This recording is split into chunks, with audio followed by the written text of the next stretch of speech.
Hi, this is Scott Hamilton from InKnowVision. Thanks for watching this webcast. This is one of a series of short videos on captive insurance companies. You can view more of these videos by going to YouTube and simply search for InKnowVision and captives. You can find more information on our website, which is InKnowVision.com. The website's listed here at the bottom of the first slide. These videos are educational and are not designed to give you any tax advice, so please read the disclaimer on the last page of this slideshow if you have questions about that or for more information.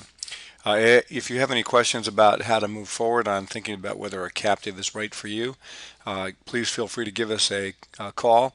Our phone number is listed, our email's also listed, and they'll be listed again on the last slide of this presentation. So today we're going to be talking about asset protection using captive insurance. A lot of the business owners that we work with have built significantly successful businesses, and they tend to keep a lot of their cash on the business balance sheet. Now, I'm sure there are a lot of different reasons why people do that, but nonetheless, I think that seems to be a fairly consistent pattern.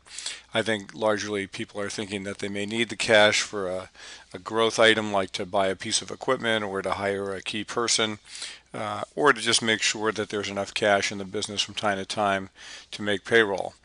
So that being said, and of course those are good reasons. I mean, that being said, one of the problems is if there's a lawsuit against the business or if there's a claim from a creditor against the business, then the cash that's on the balance sheet can essentially be a good target for creditors. And so one thing you might want to think about is moving some of that cash away from the business. Now, the typical way of doing that is to simply make a profits distribution from the business out to the business owners, and that can be good.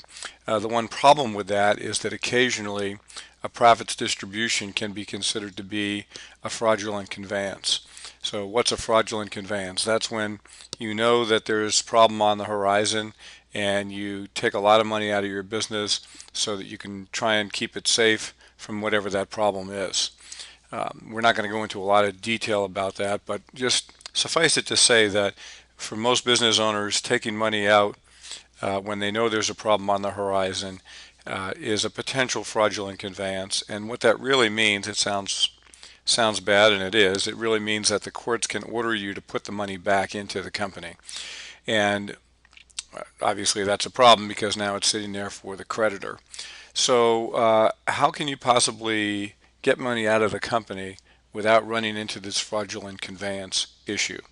Well, there's basically an exception to the law on fraudulent conveyance that says that if you get fair market value for whatever money you pay out of the company, that's not a fraudulent conveyance. So for example, if you pay employees, if you pay suppliers, if you pay for inventory, if you pay your insurance bills, your taxes and so forth, these are things that are not fraudulent conveyances. And so what we want to do is see at whether or not a captive insurance company can be structured so that it too avoids the fraudulent conveyance laws. And generally speaking, what we want to do here is to set up a captive insurance company, have that captive insurance company insure risks of your operating business, and of course that's central to the idea of captive insurance, and the business will pay a premium. Now, because the business is paying a fair premium for the risk coverage it's receiving, those premiums should no longer be susceptible to a fraudulent conveyance claim, and the money that ends up in your captive should be asset protected. Now, again, this is one way of doing this. There are other ways of getting money out of your company and looking to avoid fraudulent conveyance issues, but this is one strong way of doing it. Of course, the best way is to be doing this when there's no problem on site, and so you're basically getting profits out of your company into the captive insurance company and away from any of the potential claims against the business. Hopefully this will give you some idea about asset protection and captive insurance. It can be a very effective technique. We have a lot of clients who do this who really like this particular aspect, not because they're being sued constantly, but because they know there's risk with their business and they know there's an opportunity after we've talked with them to minimize some of those risks. So if you have questions about this video or any of the other aspects of captive insurance, you might want to give us a call. We'd be happy to talk with you. If you'd prefer to email, we will do our best to answer your emails. The addresses and the phone numbers are here. If you'd just like some more information about captive insurance, again, you can go to YouTube.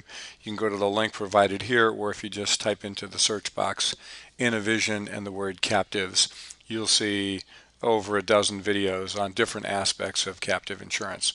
Thanks very much for joining us. Again, if we can help, please give us a call, and we'd be glad to try and help. Thank you.